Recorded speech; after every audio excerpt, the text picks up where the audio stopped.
So we've got a matchup here between Lana on 5-color Breach combo. It's got a Wheels package as well with cards like Hull Breacher, Leovold Emissary of Trust, and Narset Parter of Vows to try and get you ahead on cards massively with effects like Wheel of Fortune and Echo of Eons. And we've got Alex here who's running a Sultai style deck with a similar Wheels package, but it's a bit different. Yeah, so while the Wheels package in Lana's deck is kind of more an aside compared to the Breach combo, which is the main focus of the deck, the focus of Alex's deck is pretty much solely on the Wheels package. So he's playing a lot more effects that cause both players to draw cards, and he breaks the symmetry with Leovold Emissary of Trust. Yeah, he's got a lot more cards like Teferi's Puzzle Box and Commit Memory, a split card where the backside can be cast from the graveyard to do a bit more expensive Wheel of Fortune style effect. But yeah, he seems to be a lot more all in on it as well. Yeah, so he's also playing like the full package. He's playing Time Twister, Days Undoing, Echo of Eons.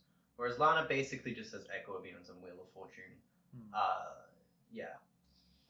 So we're starting off here with just an Inquisition, and it looks like Lana's hand is mostly lands. Yeah, there's what's the word? Both of these decks are somewhat land heavy for the format, I guess. They've got 24 and 23 lands respectively, which is quite a bit. The 5-color piles in general really want a lot of mana though. A lot of cards that are very mana intensive and can get you up on cards, but you can only play those cards if you have enough mana to do so. Yeah. So Lana's just deciding what lands to fetch at this point. Yeah, it's sort of a bit of a puzzle when you're playing a 5-color pile. Like doing a fetch incorrectly can be the difference between actually being able to curve out or just missing a spell entirely. Yeah. Sometimes. So for instance, here there was a really interesting decision because one of the best cards to play on turn 2 is Wrenn and 6, which Underground Sea does not help you do.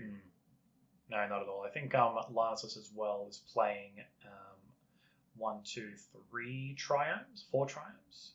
Yeah, really good with things like Wrenn and 6. I think it's the full suite of Triumphs. Yeah, this list has all 5 Triumphs, which is a bit of a nod to the fact that you need all the colors, and the cycling is quite good. How do you feel about Brainstorm in response to Inquisition on turn 1? I think she's trying to hide her best cards, but I'm not sure I agree with the plan.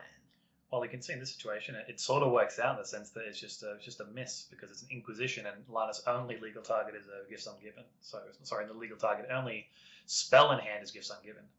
That's true. I think this is a corner case where it actually worked out. Yeah, so, I imagine the top 2 cards will hopefully be spells, but one of them I think was a Thought Erasure. I couldn't see what the other one was. Yeah.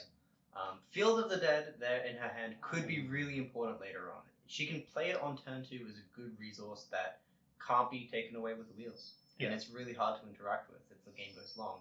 So she gets the Thought Erasure, which is basically a 2-mana Thoughtseize that scries one, has Surveil, so instead of scrying, put it in the bottom of the library, put it in the graveyard. I'll put it right at the yard. I used to play this card as a 3rd hand disruption effects in some of my earlier lists with that 5-color style deck.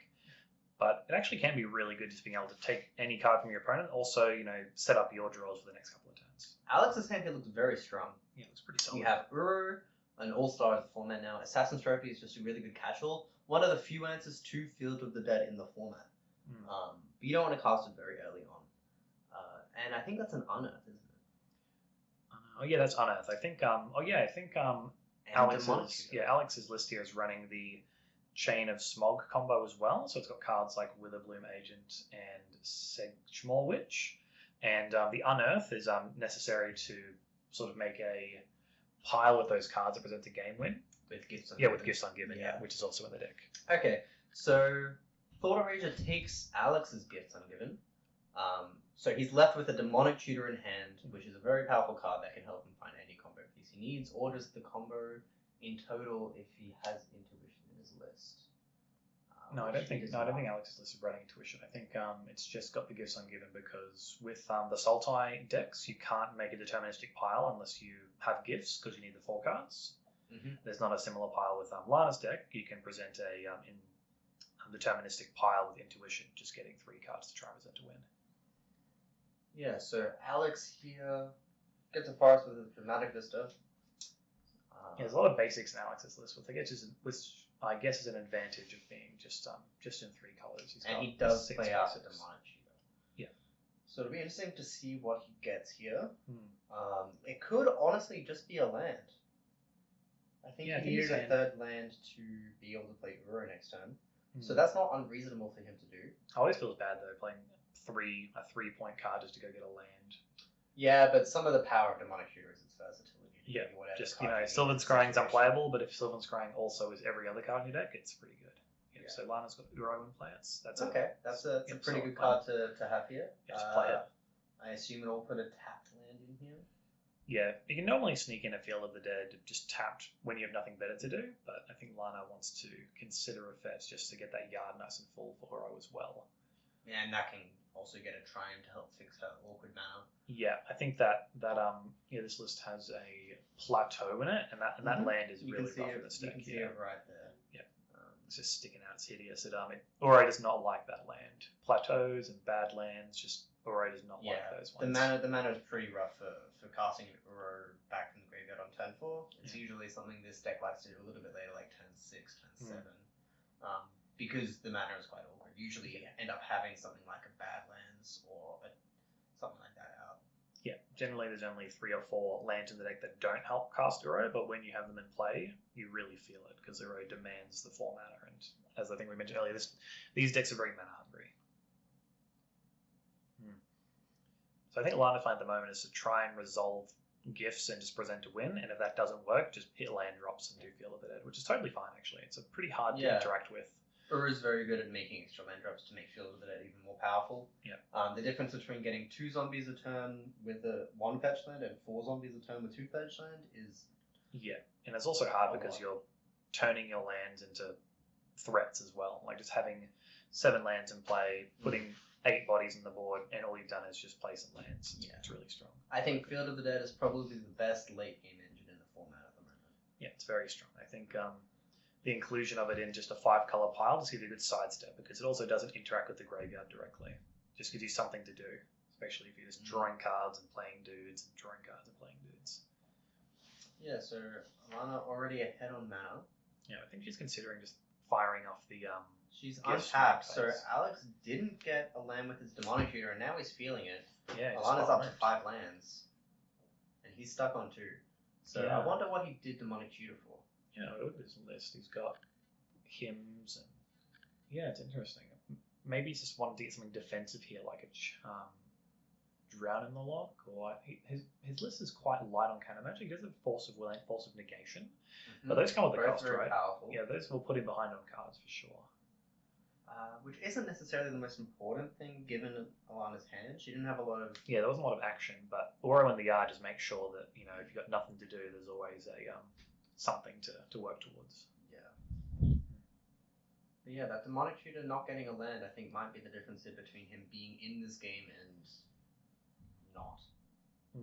That's the thing with these breach sort of piles. A lot of players have different approaches on how to sort of interact with them. Some players like to just sit back and respect the fact that they can get, a win can be presented almost every turn of the game after turn 3. He did know that she has a Gifts Ungiven, Yeah, so that he did might see be it. something he's respecting a little bit too much. But Yeah, he might be playing a little bit scared of it. He doesn't have, what's the word?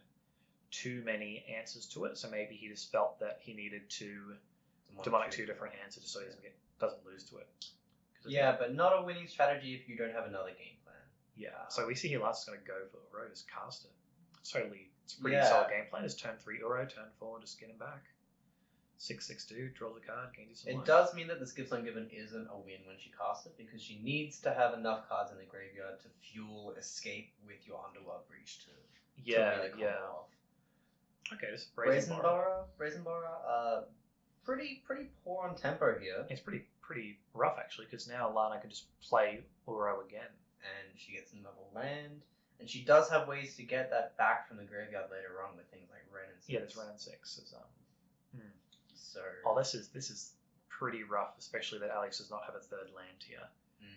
I think he may have just been playing a bit too scared because he is just behind you now. Assuming he demonic shooted for an answer to the combo. Yeah.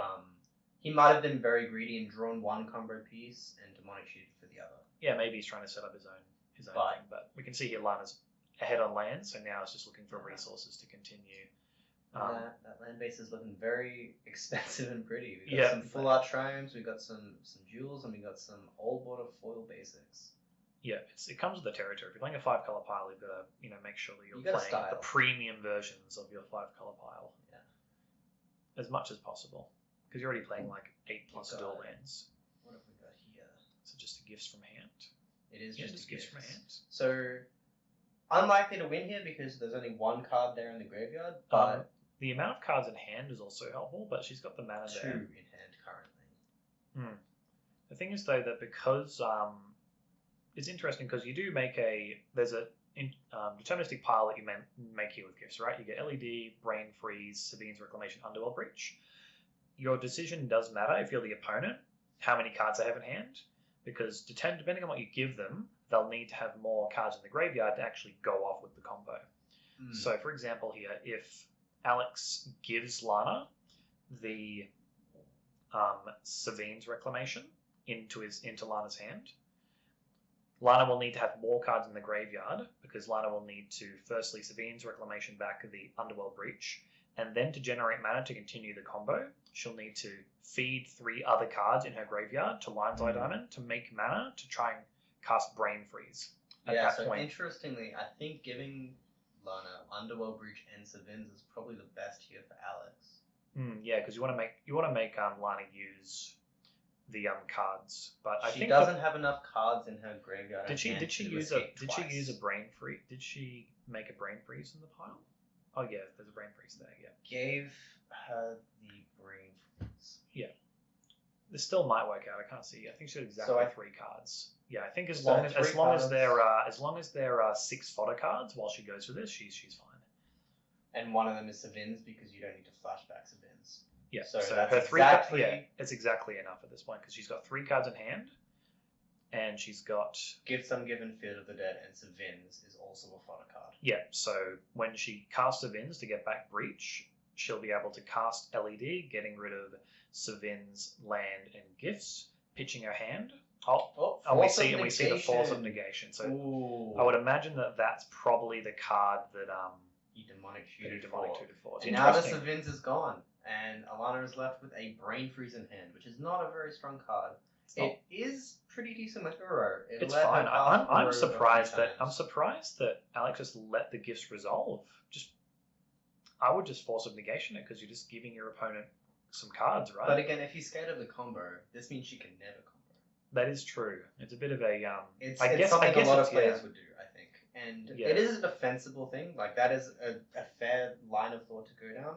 I think you should counter the gifts though, because there are a lot of different gifts pile your opponent can present. And some of them are very good against Force of Negation. Yeah, for sure. Like if Lana just had one of those combo pieces in hand, like for example, if Lana just had an LED in hand already, just giving her a free card. She has to pick her favorite card to go in that pile. So I can understand the motivation for it, but I don't feel I would necessarily go. So if she already had a combo piece in hand, she could have gotten something else to go in the graveyard to get her additional value, like a Cling to Dust, which she's playing. Yeah. Something like that. So playing with fire. Yeah. Interesting. But in any case, Lana's got a wealth of resources to work off here. She has 8 lands against 2. Yeah, she never even ended up casting the Lion's Eye Diamond, so she still has a hand. Yeah, Lion's Eye Diamond is pretty miserable when you don't have stuff, busted things to do with it.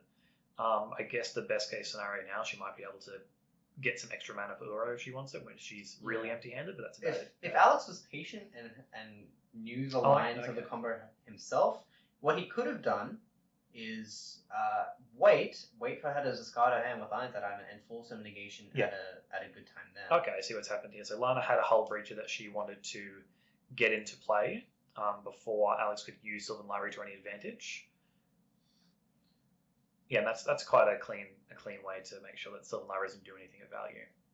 Still, her window there was just before he actually draws, because Hull Breacher needs to just be in play before that. Sylvan Library seems very poor in this matchup when both players are playing cards like Hull Breacher, Leovold, Narset. Definitely something I think we'll see him sideboard out if he respects it. With the amount of cards that just make that enchantment utterly useless. And I feel like Linus is going to take over the game here with Uro just coming back. Just Uro. Like the combo is a fantastic way to ensure you've got a win to present. But if Yeah. you've just got Auras coming back again and again, it's really difficult to deal with it. Yeah, and again, it's really easy to say that Alex just lost this game because he only had 2 lands, but there was an opportunity for him to try and advance his own game plan. Yeah, at just some grab point. just grab a land. And I think that was something really important for him to do Yeah, and before fighting against Yeah, but we can see- given that would come 3 turns later. Yeah, we can see the backdoor combo here that Lana's sort of assembled here. Got a Hull Breacher and a Wheel Effect. So if Alex is playing it's Snapcaster playing out of Mage out as Snapcaster 2-1. Mage, yep. And this is going to put Probably Lana the best play. massively ahead, just because she'll be able to get 7 fresh cards. Mm. Alex's draws will be replaced with Lana getting treasures. So not only will Lana get a fresh 7 cards, she also gets 7 mana. And puts Uru in the bin because it discards. Yeah. There's lots of mini synergies with the whole wheel package here that make it really strong, and this is through getting her main game plan Force of Negation. So she can never win with Underworld Breach at this point, but this is also pretty good. It's pretty strong. And Hull Breacher isn't like Leovold. So Leovold and Narset both say that a player can draw 1 card a turn. Hull Breacher and Notion Thief both just say if a card is drawn outside the first card drawn on a draw step. So Alex doesn't even get 1 card here. Doesn't even get a single card. If it was Leovold or Narset, Yeah, you at least get 1 card to get Consolation card. But in this situation, yeah, Lana's just ahead on everything. Ahead on cards, ahead on lands, ahead on creatures, ahead on life total with Ure coming back. And now she really just wants to close out the game quickly. Yeah, I think the only possible way that Alex could have a game is if he just draws 2 combo pieces with a back to Bloom back. Agent and then draws Chain of Smog and just is able to do that. But that's incredibly unlikely to happen with Lana having a full grip and a good amount of interactive stuff as well. Yeah, there's a Teferi. These is using the treasures. I think Alex has seen enough here. Yeah. Yeah, so we can see even with the main combo of this deck denied, the deck has enough other stuff to do that it's always presenting something strong. Yeah, so what do you think? 2 combo pieces back to back is about a 1 in 800 chance. So I mean, he had a chance. He had a chance. It wasn't good. He did have a chance though. How do you think these players are going to sideboard? Okay, so we'll go through Alana's sideboard first. So Yeah. we've got cards, Blue Elemental Blast. Yeah. I think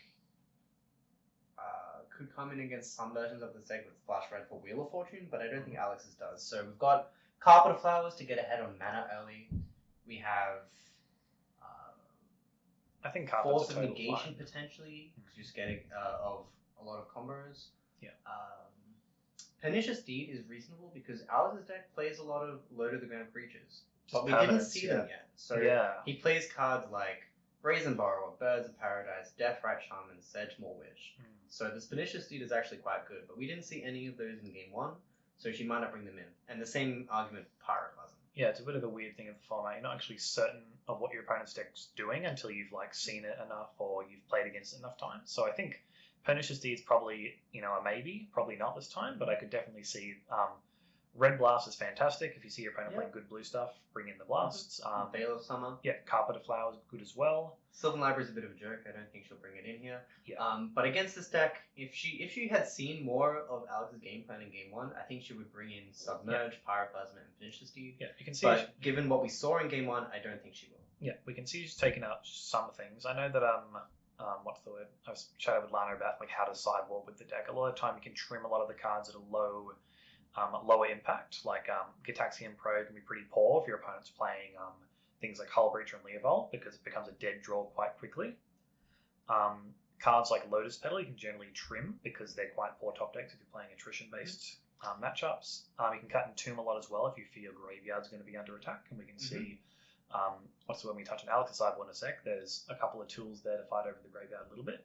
But in general, what I find you do with the deck is side out some of the worst interaction against the deck for better, cheap interaction. Yeah, generally the blasts. Blasts are fantastic.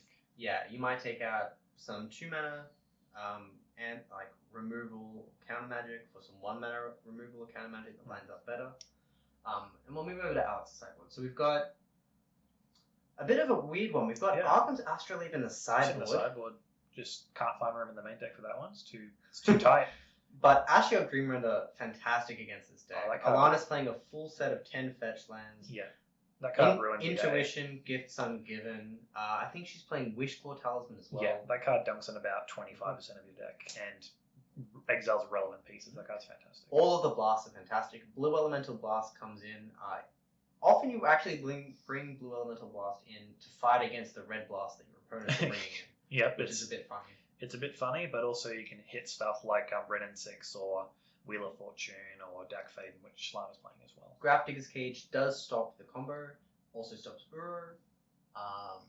You've got Nature's Claim to fight against the Underworld Breach that I know he likes to bring in. Scavenging Ooze can also stop the combo, and Veil of Summer. Yeah. He also has a Null Rod. Yeah, interesting. Null probably, if he respects the combo, he might bring it in, but I also feel that the card is not it's not best against this sort of deck. It literally interacts with one, maybe two cards after boards, because Wishclaw Talisman is an artifact as well. It could stop it. So it interacts with Lion's Eye Diamond and Wishful Talisman, but it blanks against the rest of the deck. Yeah. Similarly, Grafdigger's Cage fires against Ur and the combo without interacting much with the rest of the deck. Yeah, the wheels package there's not really anything in that board that can interact with the wheels outside of, blue elemental blasting a draw 7. But yeah, so you can see they've kept their 7s here. It does also stop casting Echo of Eons from the graveyard. That is true. Up Deathrite turn 1, probably one of the best things to do in the format if you're just playing, a fair creature on turn 1. Deathrite Shaman, probably the strongest creature in the format, I would say. Probably the strongest thing you can deploy on turn 1. Just as a, 1 mana for 1 card. Without shenanigans like Mox Diamond.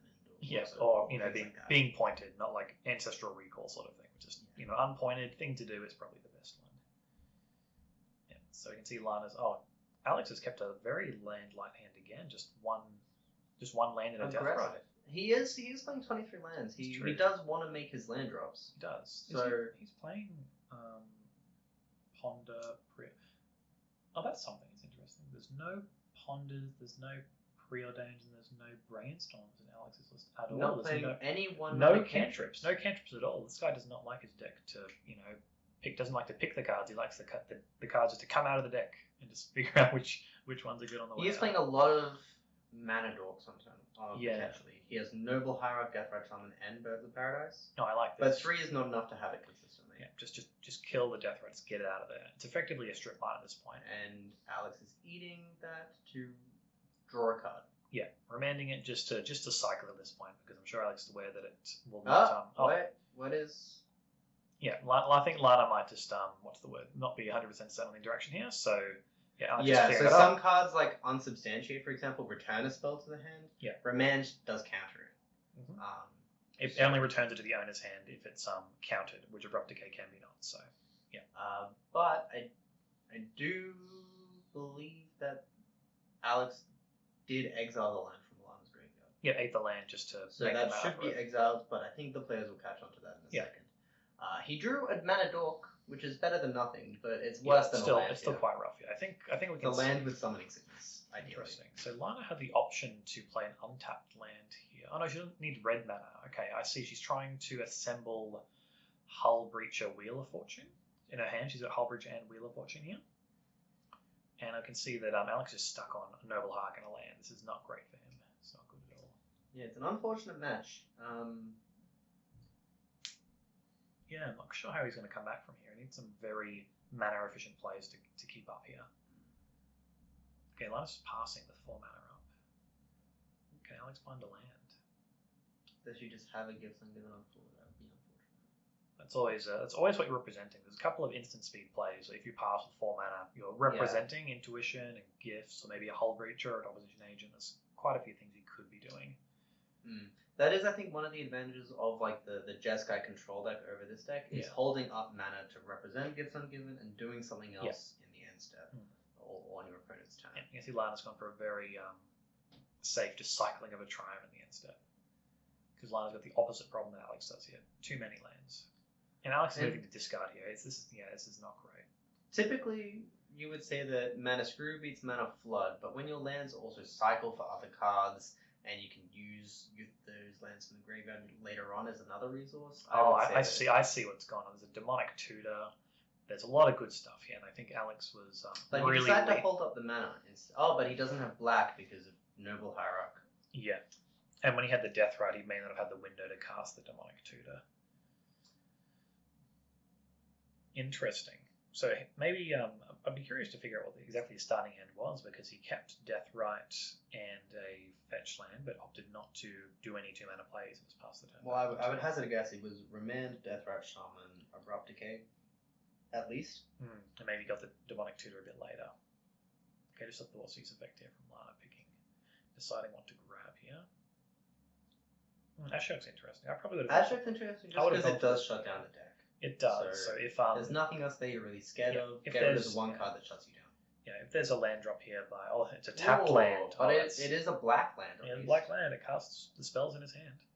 Curious to see what happens here though. He might go for next. He gets a Demonic Tutor for another land. Yeah, powerful stuff. I love using my 3 points to go find me a mana source. It's better than a Gifts Ungiven in this scenario.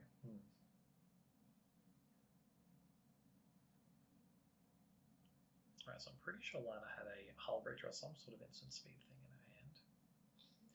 Well, she's fetching up a Triumph. Okay. Well, most of the instant speed plays in this deck are 3 mana. Outside of Gifts, and it's one of the few 4-mana spells in the deck. But one of the good things about playing 5 Triumphs is that if you're just not sure what to fetch for, if you get enough Triumphs, you can probably cast it. Probably cast whatever you want. Yeah, we've seen 4 of the 5 Triumphs in the deck so far. 3 on the field and 1 in the graveyard that have been cycles. Representing every color of mana here. You can do whatever you like. Strix, yep. Strong card. Lots of his value cards. One of the best value creatures around. Oh, there's a 4th land as well. Now we got stuff to do. We got 1 black source. We got a Noble Hierarch. We know that Alex has Demonic Tutor, Abrupt Decay, Assassin's Trophy, Teferi's Puzzle Box.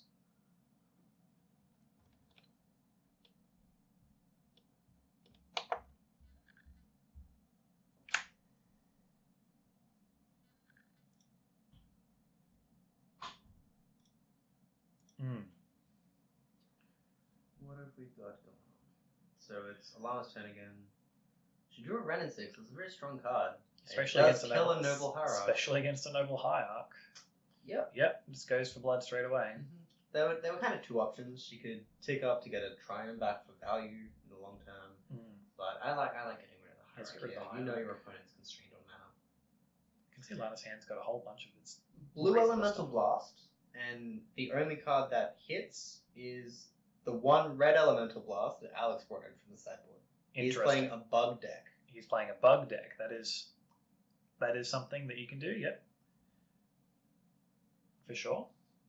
I mean, probably so not a questionable bring in. It does fight against Pyroblast and Red Elemental Blast, and she may have thought that he was bringing both of those in, but when they're the only targets in the deck, it's a little bit questionable. For sure. The 2 broken 3-drop from Commander Legends here battling it out. Yeah, Hull Breacher and Opposition Agent, and we see the as is protocol fetching in response to Opposition Agent, very important to do. The card also makes Demonic Tutor an absolute farce. When you cast Demonic Tutor and your opponent responds with Opposition Agent, you've just given your opponent 3 points, and you pay the mana for it. Opposition Agent is very good in the deck with Wishclaw Talisman. It's quite the combo. A very good trick to get your opponents is you Wishclaw Talisman for Opposition Agent, and when your opponent tries to use your Wishclaw Talisman against you, you flash Opposition Agent in against them, and you're laughing. Yeah, and that combo is in this deck. It's a very powerful 1-card combo that you can present. Just play Wishclaw, go get the Opposition Agent, and just sit. And there's a lot of other cards you can use to have a similar effect. You can Wishclaw Talisman for Teferi to bounce Wishclaw Talisman back to your hand. Yeah. And Wishclaw Talisman for Darkfaden to take back control of the Wishclaw Talisman. Yeah. So Wishclaw Talisman in this deck is not only a slow Demonic Tutor, but it has a lot of lines to get you up on cards as well. Yeah, arguing in the right deck is better than Demonic Tutor, I think. But I think it's probably not going to come up in this game. We've got Witherbloom Agent and Hull Breacher staring down a hand of not much action, I think. I think Alana's sitting on reactive stuff at the moment. There's an Echo of Beyonds, a Blue Elemental Blast, a Fairy Macabre, I think. Curious to see what is actually going to materialize, because Alana, like for the beginning of this game, looked like she had it in the bag, just ahead on everything. She just had no way of closing out the game. Yeah, there's no threat. She's got combo pieces, but nothing to do with it.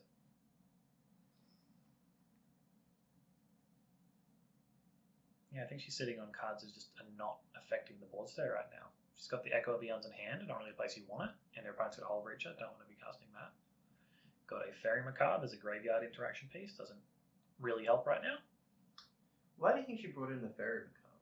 What does it fight against an Alex's deck? I think just Uro, and maybe if your opponent makes a gifts pile, you can have a 0 mana way to stop it. That's true. It is something you probably need to bring in when you see your opponent has gifts. That's fair. But Alex's deck definitely doesn't lean on the graveyard quite as much as Alana's. And having to read Teferi's Puzzle Box, that card is a weird one. That's for sure. It is strange. It's probably one of the weaker cards, but Alex's deck is just 3 colors, so he can't play cards like Wheel of Fortune. So he's playing Teferi's Puzzle Box, which reads, if I remember correctly, effectively each player has to draw. In their draw step, they put all the cards in their hand at the bottom of their library and then draw that many cards. So effectively, with a effect like Hull Breacher, they get rid of their hand. Hull Breacher says, "Oh, you want to draw 3 cards? Sorry, I'll have 3 choices instead." And then you progress your turn with nothing. Yep, every turn. Yeah, very good. So it's more of a lock than others. It's a permanent effect, but probably a little bit worse than by itself than some other wheel effects. Yeah, so I think Lana just went for the force of negation, just casting it against Teferi's Puzzle Box, seeing the potential. Definitely had to do that. Yeah. Didn't have much other choice. Alana's hand is Echo of Eons and Wheel of Fortune, which does not line up well against. No, you don't want to be. You prefer your Hull Breacher to be the one with those cards backing it up.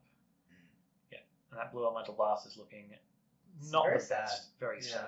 There's no target, so I guess the best case scenario is that Blue Elemental Blast, or that that looks like Blue Elemental Blast, not Hydro Blast. So yeah, same thing. Yeah, you can't even target your own Baleful Strix because very few instances where you would want to anyway. I know, but it can't even cast it.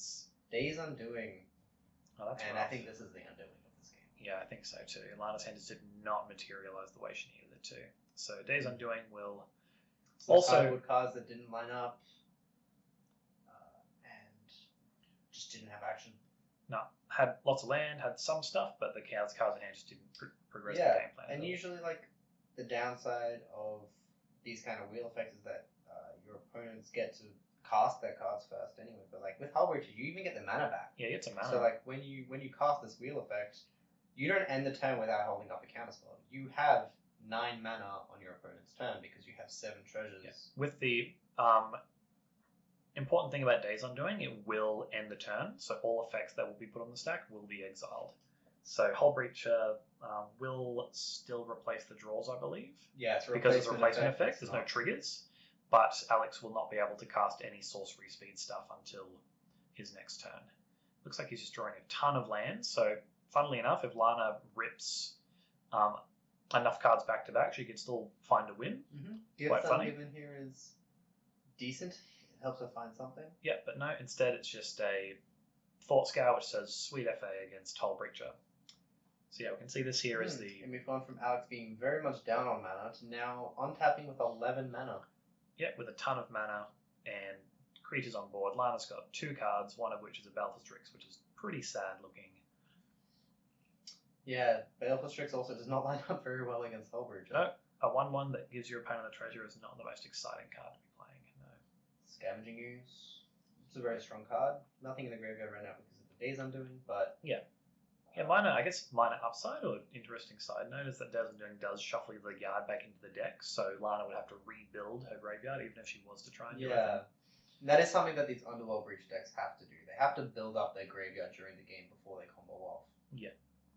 Oh, Narset. Narset's interesting. That's a good one. Unfortunately, it will probably just die here on Alex's next turn, but...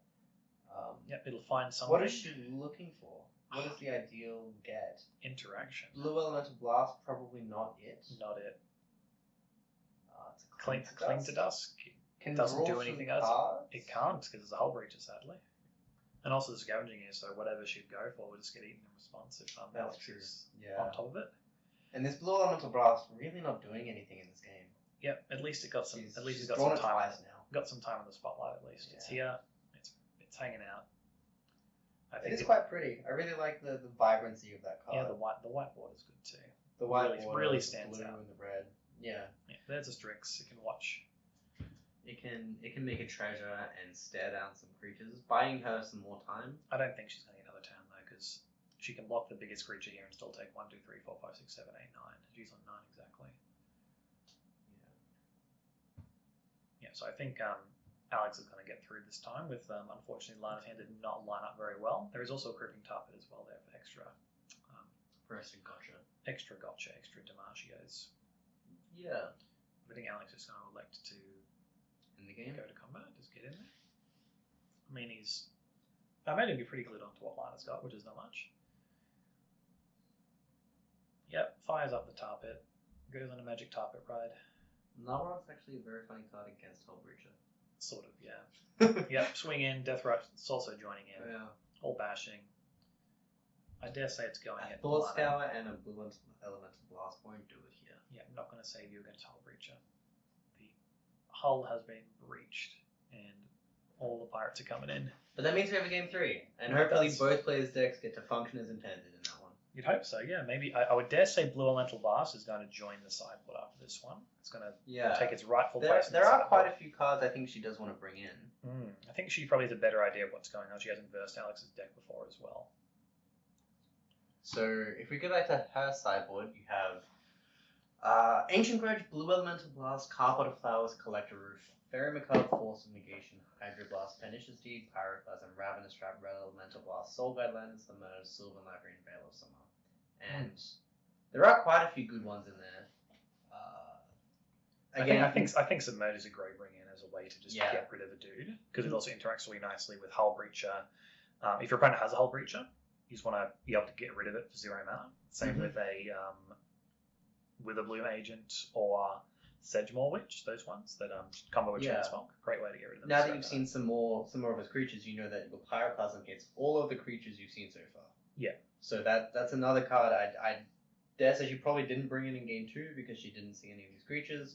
And now in game 3, now that she's seen Witherbloom Apprentice, Noble Hierarch. Pyroclasm would have cleaned up that board beautifully. Yeah. Like a Pyroclasm just ripped off the top would have cleaned up the entire board and then would have been straight back in the game, even with like 11 treasures. Yeah. She would have been taking pressure slowly from the Creeping Carpet, but it would have given her 3-4 turns to try and find something to do and answer Uro, great against Creeping Carpet. Yeah. Yeah. But I don't think we saw her go to her sideboard, did we? Yeah, not sure. I would imagine that Blue Elemental Blast I would hope it comes out and gets replaced with a different coloured blast. Do you think she was scared of anything and brought it in against it? I'm not sure. I don't think she saw any red cards in game 1. No. He's on the Wheels package, but he's not playing the namesake card Wheel of Fortune. Yeah, it's not. He's just straight up Sultai 3 colours and has 6 Yeah. basic lands to back it up. It's a lot of basic lands. Yeah, he's not playing Field of the Dead. He's not. I mean, I think it's too many. What's the word? He could get away with it too if he just played. Because he's playing 2 of each basic. He could just play 1 snow, 1 regular. Yeah, 1 take snow, the 1 corner regular. case where you just play 1 snow, 1 regular basic, and you get to do Field of the Dead stuff as well. Okay, we start off with the Ponder. A very pretty Ponder. Ponder's great. Ponder's one of the best things to do. Inquisition, Hull Breacher, and Triumph. That's a good find. You can probably draw the Triumph and play Inquisition next turn. That's pretty That's great. probably what Triumph's a great gap filler. If you got nothing to do with your mana, just playing your Triumph, setting up with 3 colours of mana is just great. Yeah, so she draws the Inquisition. Yeah. Usually if you're keeping on top and you're scared of like your opponent's Thoughtseize or whatever, you usually draw the land first, but not scared. Yeah, well, she's got plenty of land here, so probably happy to Inquisition. I don't believe Alex is playing Daze or no, because free counter spells are all pitch spells, so it doesn't. In this situation, doesn't have to worry about getting dazed. But Mental Misstep? Not even playing a Mental Misstep. He's Interesting. very light on 1-drops. yeah, His 1-drops I are draw all only Mana Dorks. Birds of Paradise, Death Rat Shaman, and Noble Hierarch. yeah, just mana dorks. Yeah, I feel like And Thoughtseize Inquisition.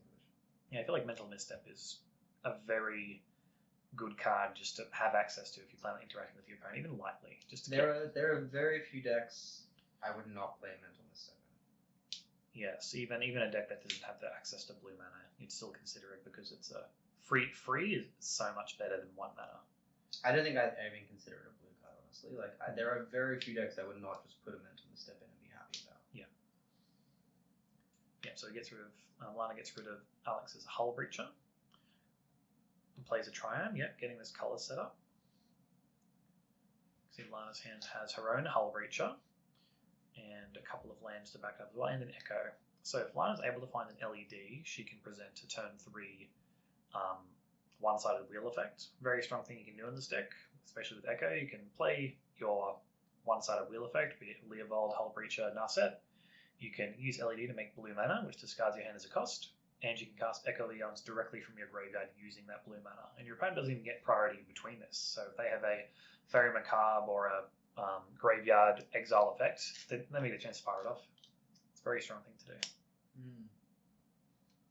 And I think Alex actually does have Fairy Macabre, so it doesn't even matter if Lana's able to assemble that 3.3 card combo. I think Alex is deciding whether he wants to do something now or sit back. I think in the world of opposition agents, fetching sooner is generally better. Yeah. It's hard to break the habit of fetching in your opponent's end step, for sure. But I think fetching in your opponent's end step is a very modern format thing to do. Yeah. I think if you're a seasoned Legacy player, usually you will hold up your fetch lands as long as possible. Yeah. But now that opposition agent exists, it changes the play patterns a little bit. Yeah. All you have to do is get got once to get retrained to fetch in your own turn. Yeah. You really need to respect it. Yeah, even in a singleton format, you'll get got sometimes. And something really notable about opposition agent in singleton formats is like you only have one underground seed. If you fetch and your opponent gets you, not only do you lose that land, but you lose the underground seed that you want to fetch for with another fetch land you may have in your hand. Yeah. And that can really screw up, especially with this 5-color deck where sequencing your land drops is really important. Yep. Getting rid of one of the key lands they want to fetch for might make some of their fetch lands dead draws. It's Very really relevant. brutal. It's a really brutal card to get got by. Yeah. There are a few ways to get got harder, though, than if your opponent has an opposition agent and you are trying to resolve a Gifts Ungiven. Very rough. Yeah, that's pretty Very rough. Yeah. And funnily enough, both players are playing Gifts Ungiven, so we'll see if that materializes. And both players are playing opposition agents, so quite real. Could happen. Yeah, both very strong 3-drops. Leads to some very, very unfun board states at times. Interesting. So Lana's opted to try and run out Hull Breacher again with her 3 mana. It got remanded, so Alex is Decided not to play Omnath this turn. Yeah, Omnath. It's fair. You want to play Omnath when you can play a land drop after. Yeah, the combo is Omnath, play a land, fetch with a land, and be able to make Omnath mana. It's very good. And what was that card she just drew? A Triumph, I believe. It's a Triumph? It's a very shiny, yes, it's a very shiny Triumph. Yeah. Hull Breacher is looking pretty good here when she has an Echo Beans in hand. Yeah, so she's... and Omnath is jumping onto the stack, draws a card. It's a fetch land. It's a fetch. It's not going to be able to do anything special with the mana. So I actually think it might be, unless she wants to cycle that Triumph right now, she can play a land, fetch. I think just the land's fine, because it gives you the option next turn to do the Omnath thing for sure. And Alex 3 games in a row is looking pretty landline. It's quite a sad state of affairs.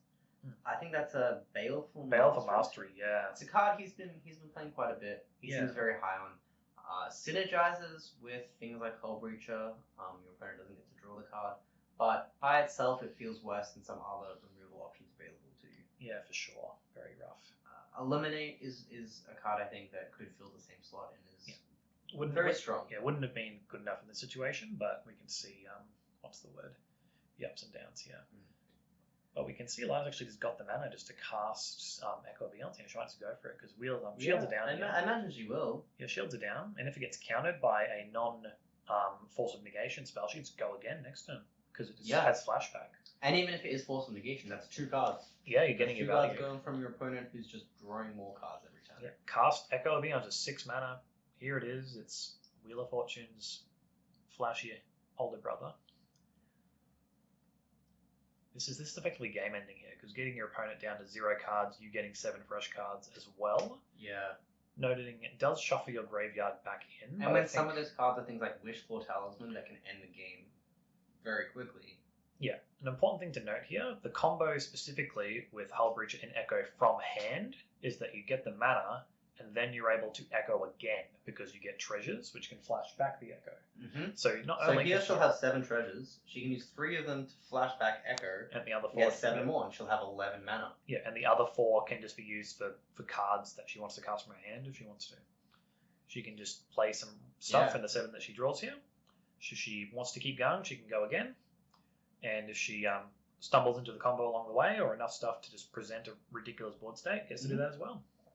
It is fun. So she might do something here like play Oko, flashback Echo of Eons. Yeah. Have 8 mana, play another hard to interact with permanent. So we have. And a Wheel of Fortune. Yeah, you can. Sometimes if you just get a good 7, you can just go off with Wheel of Fortune, Hull Breacher, and then there's a Wish Claw here as well. So I dare say the win is actually presentable. So I think she definitely has a win. She does this. She plays a Wheel of Fortune to go up more mana. Then she flashes back Echo of Eons to get more mana, and then she can use Wishful Talisman to get Gifts Ungiven. Yeah, there's a mini combo here with Wishclaw and Wheel of Fortune because you can, with Hull Breacher specifically, because you can use Wheel of Fortune to generate mana, given that you're only paying 3 mana to get 7. While also putting cards in your yard. Yeah, I think she's going to get Breach now because she has enough mana to cast Breach and cast Wheel of Fortune from hand, which will then put some cards in the yard. And then she can cast Wheel again, putting more cards in the yard, making more mana, and she'll be able to go off that way. So she got Gifts Ungiven, and she has 5 treasures left. Does she have a win? I would imagine so. I think there are several routes to victory here, but I would dare say probably one of the cleaner ones would just be to cast Wheel of Fortune. Yeah, interesting. I think there was a direct route to 9 mana. Yeah, a direct route here would have just been getting an Underworld Breach, would have just been able to go off organically, but I still think she can probably put together a win from here. Yeah, I think. Yeah, she definitely can. I'll see if she can figure out the best way, because flashing back Echo will sort of undo that Wishclaw Talisman. Exactly, that's what I was thinking. I was thinking I would make all my mana and then use my Wishclaw Talisman. Yeah, make all the mana, then use Wishclaw afterwards. Because now she doesn't have access to use the Echo of Eons anymore. Yeah, or even you could just cast the Wheel of Fortune and then cast the Echo and then see how you go. Yeah, exactly. Yeah. But it's all much of a muchness. Like, this way she still has the combo. Yeah, even at... What is she? Okay, so... That's just a bunch of treasures. She's ticking down on the treasures. We're going down. Gonna flash back the Echo. Okay. Echo. Interesting.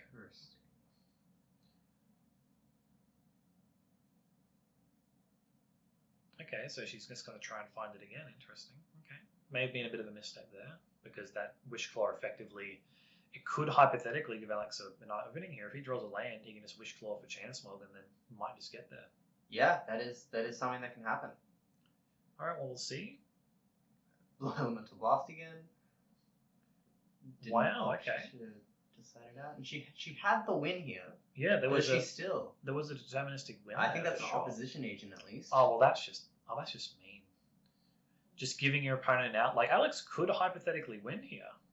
Okay, Abrupt Decay is the Wishful Talisman. So she used the Wishful Talisman, found Gifts Ungiven, shuffled Gifts Ungiven back in with Echo of Eons, and then Abrupt Decayed the Wishful She's just having too much, just showing off at this point. It's like, it doesn't even matter. Just like, just cast the spells. Just cast the spells, activate the abilities, do whatever. Doesn't matter. I think she had already played a land this time. Yep. She played a land to... with Ura. Yep. With Ura, yep. Disregards. Yep, treasures, Ura treasures. Very good. Yep. But she did have the win this time. Yep. I doubt it's going to come back to any meaningful difference here. It's very unlikely that Alex is able to if he literally draws Chain of Smog, though, there is a chance. It's at least 2% chance. But 1 mana? Yeah, eats the Ura. Okay, fair enough. That's fair. That's probably good enough, yeah. That's enough to attack with. Add attack here. Get in. No. Entomb. Alright. Oh, I think it is Entomb for Underworld Breach, because I think she has a Savine's Reclamation in hand. And then she can Savine's back Underworld Breach, flashback Entomb to put Brain Freeze in the graveyard, and then fill her graveyard. Yeah, it's quite an interesting toolboxy card Entomb is in this particular deck, because being able to Entomb for a number of targets, like you can Entomb for Sabine's Reclamation, you can Entomb for Uro, you can Entomb for Cling to Dust if you want some graveyard stuff to do. And as long as you have Underworld Breach in play, Entomb is effectively a demonic shooter. Yeah, effectively it puts a card into the yard which you can then cast straight away. Yeah, so I think we'll see a deterministic win here, because Lana's able to Sabine's Reclamation back the Breach, is able to cast Entomb from her yard to put a LED in there. She just needs to find a way to put some more cards in the bin right now. Let's see, she's got, I think that is a Sylvan Library in her hand as well. Perhaps. So green brought that in after sideboarding. Interesting. Maybe just... It's the kind of card I'm very scared to play against this deck. Yeah. Okay, Thought Erasure, just check if that card does anything. No, it's a Death Rush Shaman. Didn't... he had to use the green to exile the Uro. Yeah. He couldn't then play Death Rush Shaman. Fair. Relevant here could actually surveil that card away. Okay. Maybe there'll be enough cards to continue to go off here. So what do we have? She has a Savin's Reclamation in hand, can Entomb Lions at Diamond. Oh, I don't know if she has enough mana anymore. Cards in yard. She has treasures though. She still has treasures. So if she led off with the Savins, she could have. I think just chucking the card with doesn't matter what the card is with Thought Erasure, just chucking in the graveyard would have helped as well. Potentially. Because it would have been 3 cards as fodder to be able to go Sabine's the Breach, Entomb, get rid of Sabine's, Thought Erasure and whatever, and then go again. She only has 1 black. Yeah, and I think now just leaving the So she just wanted to play some quote unquote fair magic. Yeah. I don't know how fair it can be with Hull Breach Opposition Agent, but yeah, and also Scavenging is just sitting there. Scavenging is just sitting there because Scavenging can just eat that Breach, so she missed her window to Sabine's back. So she's let Alex have another turn. He drew a card and passed back. A bit of a spaghetti game here. Yeah, there were definitely some compact lines to end this game, but instead we get to see all the powerful stuff that the 5-color pile can just present, right? You've got Opposition Agent and his stepbrother Hull Breach are both just staring down Alex's 2 dudes. Field of the Dead making zombie tokens, all the treasures in the world just to cast whatever spells that Lana wants to. Yep, and Alex takes the window. You need Underworld Breach. The most ridiculous thing is that if Alex just finds a Chanter Spell here, it could just be game over. Still having outs. There's what did you say? There's like a 1 in 800 chance to get any particular card or draw back to back. No, that was draw specifically, then back to back. Back to back. Doesn't need just needs 1. Yeah. Or even I think land it has and to Demonic be. Tutor will do. Yeah. There's actually like 3 or 4 outs at this point, right? But like to kill us specifically next turn, it's like 1 in how many cards does he have left in the library? 53. So 1 in 53. 2%. But now he has outs with Demonic. No, game's over. It just has enough stuff. Yep. So we can see there that there was some cleaner ways to sort of end the game, but when you Echo of Eons a one-sided draw 7 while your opponent draws none, you're generally so far ahead, it doesn't really matter what happens. You're very, very powerful stuff. And I think in those games, we didn't actually see the Underworld Breach combo go off, did we? It was just other stuff that happened, right? Yeah. Yeah, interesting.